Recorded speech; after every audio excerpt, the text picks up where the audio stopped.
और friends, welcome to my channel study blog with Shivendra. देखिए, ये वैकेंसी आई है, सेंट्रल बैंक ऑफ इंडिया में निकली है। पोस्ट का नाम है आपके लॉ ऑफिसर। ठीक है, लॉ ऑफिसर की आपकी वैकेंसी है।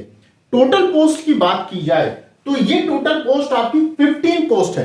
एक तरीके से आप ये कह सकते हैं कि यह एक बम्पर वैकेंसी है। बम्पर वैकेंसी इसलिए कहा जाता है कि लॉ ऑफिसर की पोस्ट पे आप कभी भी वैकेंसी पीछे की देख लीजिए, जितना भी मैंने वैकेंसी बताया है, कहीं 2, कहीं 3, कहीं 4 ऐसे करके वैकेंसी आती है, 10 के अंदर ही वैकेंसी रह जाती है। लेकिन इसमें क्या है, लॉ वालों के लिए ही 15 पोस्ट निकाली गई, इसलिए इसे कहा जा रहा है यह एक बम्पर वैकेंसी है। और इसके साथ ही साथ मैं आपको एक चीज ये भी बता दूं कि ये जो वैकेंसी है ये एक परमानेंट जॉब है आपके लिए। ठीक है, इस बैंक में निकाली गई, सेंट्रल बैंक ऑफ इंडिया में निकाली गई।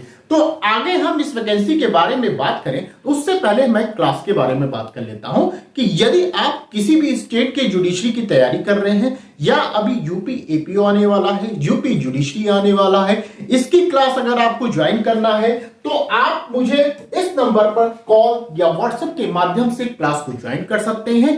साथ ही साथ ये हमारा टेलीग्राम ग्रुप है शिवेंद्र लॉ स्टडी के नाम से, इसको भी आप ज्वाइन कर सकते हैं। ठीक, क्योंकि कोई भी न्यूज होती है सबसे पहले मैं यहीं पर अपलोड करता हूं। तो चलिए आइए वीडियो को स्टार्ट करते हैं।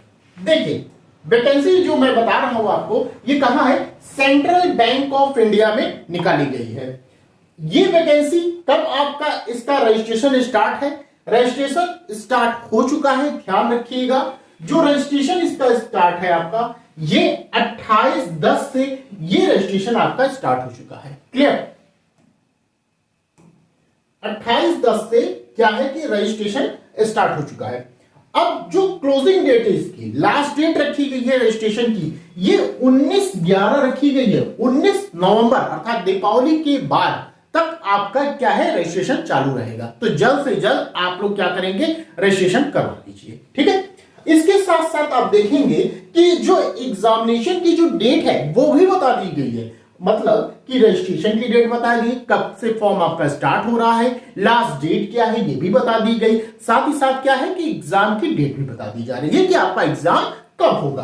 तो एग्जाम होगा 3rd या 4th वीक ऑफ दिसंबर, मतलब दिसंबर में ही आपका एग्जाम भी हो जाएगा, क्योंकि टाइम आपके पास अब कम है। ठीक है, तो ये 3 चीजें आप यहां से समझ गए।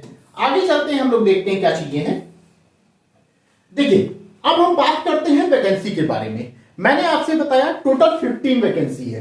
इस बैंक में कई तरह की वैकेंसियां निकाली गई हैं, कई पोस्ट, अलग अलग तरीके के पोस्ट हैं, लेकिन हमें और आपको किससे मतलब है, लॉ से मतलब है। तो लॉ वाले देखते हैं हम लोग। देखिए, लॉ वाले में आप जब जाएंगे, ये 7वां नंबर आप ये देखिए, 7वें नंबर पे आप देखेंगे लॉ ऑफिसर लिखा हुआ है। ये ग्रेड 2 की है। ठीक है, आपकी वैकेंसी है, ग्रेड 2 है। अब टोटल आप देखेंगे इसी कॉलम में तो ये 15 वैकेंसी। ठीक है, क्लियर, 15 वैकेंसी टोटल है। अब देखिए, इसमें 15 में जो लॉ ऑफिसर की वैकेंसी टोटल आपकी 15 निकाली गई है, इसमें एससी एसटी जनरल वालों के लिए कितनी कितनी है, इसके विषय में जान लेते हैं। देखिए, ये हमारा लॉ ऑफिसर की पोस्ट है, 2nd आपकी ग्रेड है। अब इसमें एससी आप देखेंगे यहां पर कितनी है, 2 वैकेंसी है। एसटी वालों के लिए कितनी, 1 वैकेंसी है। ओबीसी वालों के लिए कितनी है, 4 वैकेंसी है। ईडब्ल्यूएस के लिए 2 वैकेंसी है। और जनरल के लिए क्या है, या अनरिजर्व हम कह लें, इनके लिए 6 वैकेंसी है। तो टोटल कितनी हो गई, 6 4 10 10 2 12 1 13 13 2 15। तो ये टोटल आपके पास ये 15 वैकेंसी है। क्लियर, आगे चलते हैं, देखते हैं क्या है इंपॉर्टेंट चीज इसमें हमें जानना है। देखिए, एलिजिबिलिटी क्राइटेरिया में इसमें सिटीजनशिप की बात की गई है कि कौन इस फॉर्म को भर सकता है। तो इसमें कहा गया है कि भारत का नागरिक होना चाहिए, या आप नेपाल के हैं तो भी भर सकते हैं, भूटान के हैं तो भी भर सकते हैं। ठीक है, ये तीनों लोग ही आप क्या कर सकते हैं, फॉर्म को भर सकते हैं। इसमें आगे देखते हैं आगे क्या चीजें बताई गई हैं। देखिए, इसमें अब ये बता दिया गया है कि आपकी जो मिनिमम क्वालिफिकेशन क्या होगी, एक्सपीरियंस क्या होगा, ये सब चीजें बता दी गई हैं। अब देखिए, ये नंबर 1 पे ये दूसरी पोस्ट निकली है, हमारा कौन सा था, वो 7वें नंबर पे होगा। ठीक है, आपने ध्यान दिया होगा, हमारा कौन सा है, 7वें नंबर पर है, लॉ ऑफिसर की पोस्ट है, तो हम लोग 7वां वाला देखेंगे। ये नंबर 1 है, ये दूसरी कोई पोस्ट है। आगे चलते हैं, देख रहे हैं, देखिए 7वें नंबर पे हम लोग का था वैकेंसी का लॉ ऑफिसर की वैकेंसी, ये देख रहे हैं 7 नंबर पे लॉ ऑफिसर, क्लियर। इसके सेकंड है हमारी।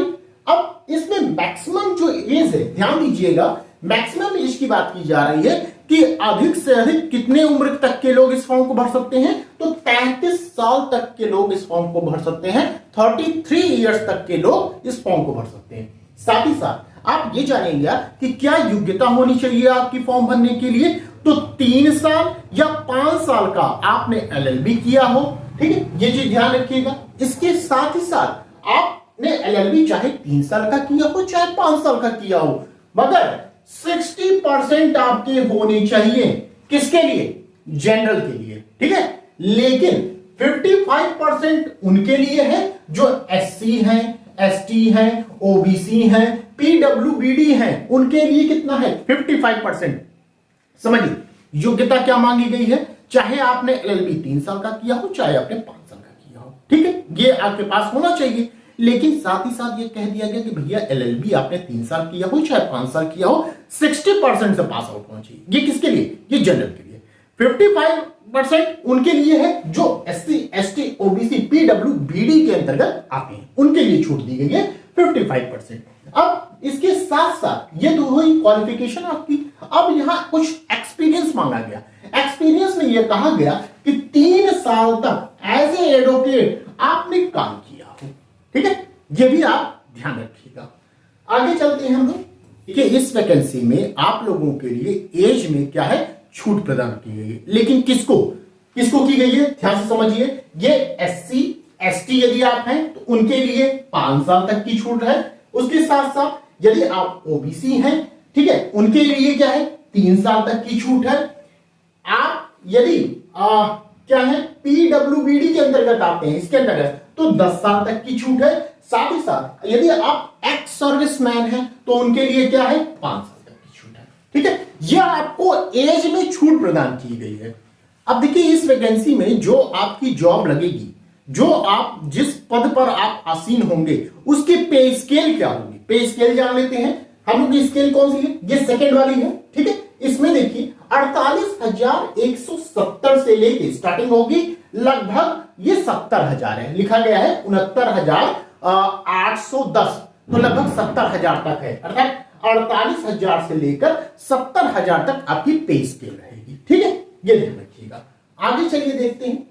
अब बात करते हैं कि आखिर आपका एग्जाम कैसे होगा। आपका एग्जाम ऑनलाइन ही लिया जाएगा, ऑब्जेक्टिव आपसे क्वेश्चन पूछे जाएंगे, ठीक है, ये ध्यान रखिएगा। अब उसमें ऑब्जेक्टिव क्वेश्चन में कैसे क्वेश्चन पूछे जाएंगे, अब ये समझिए। पहला इसमें आएगा स्ट्रीम कैटेगरी स्पेसिफिक क्वेश्चंस, अर्थात इसमें यह कहा गया है कि जो अगर आप लॉ के फील्ड से हैं तो इसमें लॉ, अगर आप लॉ के स्पेशल हैं तो उससे संबंधित क्वेश्चन आपसे पूछे जाएंगे। कितने 60 क्वेश्चन पूछे जाएंगे। कितने मार्क्स के, 60 मार्क्स के रहेंगे, ये ध्यान रखिएगा। साथ साथ सेकंड कहा गया कंप्यूटर नॉलेज होना चाहिए आपके पास। देखिए जाहिर सी बात है, जब आप बैंक में कहीं काम करने जा रहे हैं तो बिना कंप्यूटर नॉलेज के आप काम कर ही नहीं सकते, क्योंकि सभी काम बैंक में कहां होता है, कंप्यूटर पर ही होता है, ठीक। तो कंप्यूटर नॉलेज होना चाहिए। उससे संबंधित आपसे 20 क्वेश्चन पूछे जाएंगे। कितने मार्क्स की, 20 मार्क्स के, ठीक है। साथ ही साथ थर्ड एंड लास्ट हमारा आता है कि banking, present economic scenario and general awareness से क्वेश्चन पूछे जाएंगे, जिसे हम लोग आम बोलचाल भाषा में क्या कहते हैं, रीजनिंग के रूप में जानते हैं। तो इससे भी क्वेश्चन पूछे जाएंगे। कितने हैं, ये भी 20 क्वेश्चन पूछे जाएंगे, 20 मार्क्स के पूछे जाएंगे। टोटल क्वेश्चन की संख्या अगर ली जाए तो 100 क्वेश्चन आपके रहेंगे। टोटल मार्क्स की बात की जाए तो 100 आपका मार्क्स रहेगा। समय कितना मिलेगा आपको, तो समय मिलेगा 60 मिनट्स मिलेंगे, अर्थात 1 घंटा मिलेगा आपको ये 100 क्वेश्चन सॉल्व करने के लिए। आपको स्पीड थोड़ी तेज रखनी पड़ेगी, क्योंकि बैंक में ऐसा होता है कि स्पीड पे ज्यादा जोर दिया जाता है, ठीक है। आगे चलते हैं। अच्छा ये भी ध्यान रखिएगा, पेनल्टी फॉर रॉन्ग आंसर, यदि आपने गलत आंसर दिया तो माइनस मार्किंग का भी प्रावधान किया गया है। कितना, आपका माइनस मार्किंग कितना रहेगा, 0.25 आपके माइनस मार्किंग का प्रावधान किया गया है। ठीक है, ये ध्यान रखिएगा। अब जो सेंटर बनाए जाएंगे, सेंटर कहां अलॉट होगा आपका, किस किस जगह आपका सेंटर भेजा जा सकता है, तो ध्यान रखिएगा अहमदाबाद, बेंगलुरु, भुवनेश्वर, भोपाल, चेन्नई, चंडीगढ़, दिल्ली, गुवाहाटी, हैदराबाद, जयपुर, कोलकाता, लखनऊ, मुंबई, पुणे, रायपुर, पटना, आपका इतनी जगह सेंटर बनाया जाएगा और इसमें कहीं भी आपका सेंटर अलॉट किया जा सकता है।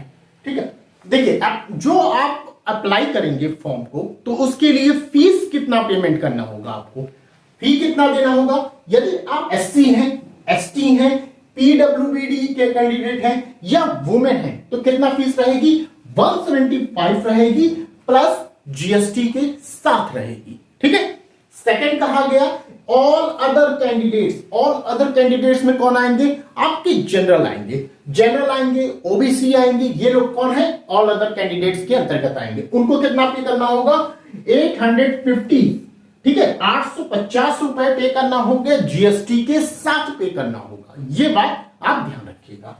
तो यही कुछ इंपॉर्टेंट चीजें थी आपकी इस वैकेंसी के अंतर्गत, जिसे मैंने आपको बता दिया।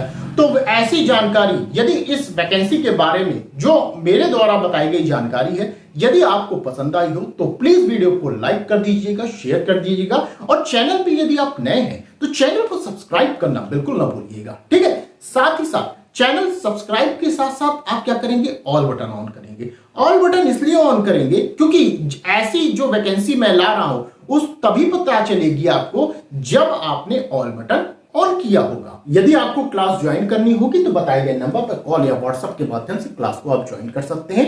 साथ ही साथ मैं आप लोगों के लिए दीपावली ऑफर भी लेकर आया हूं। यदि आपको यह ना पता हो तो मेरे आप YouTube पर प्लेलिस्ट में जब जाएंगे तो वहां आपको दीपावली ऑफर मिल जाएगा। नहीं मिलता है तो आप मुझे कमेंट करिएगा, मैं आपको वो वीडियो सेंड कर दूंगा जिसमें हर स्टेट की तैयारी, किसी भी स्टेट की आप तैयारी कर रहे हैं उसमें आपको कुछ ना कुछ छूट दी जाएगी। यदि सिंगल पेपर भी लेते हैं वहां भी छूट देने का प्रावधान किया गया है। ठीक है, वहां भी आपको छूट दी जाएगी। तो इसकी डेट भी आप जानते रहिए कि 14 नवंबर लास्ट डेट है आपकी इस ऑफर का फायदा उठाने का। ठीक है, तो जल्द से जल्द आप इसका फायदा उठा सकते हैं। बस आज के लिए इतना ही, फिर मिलते हैं नेक्स्ट वीडियो में। Thank you.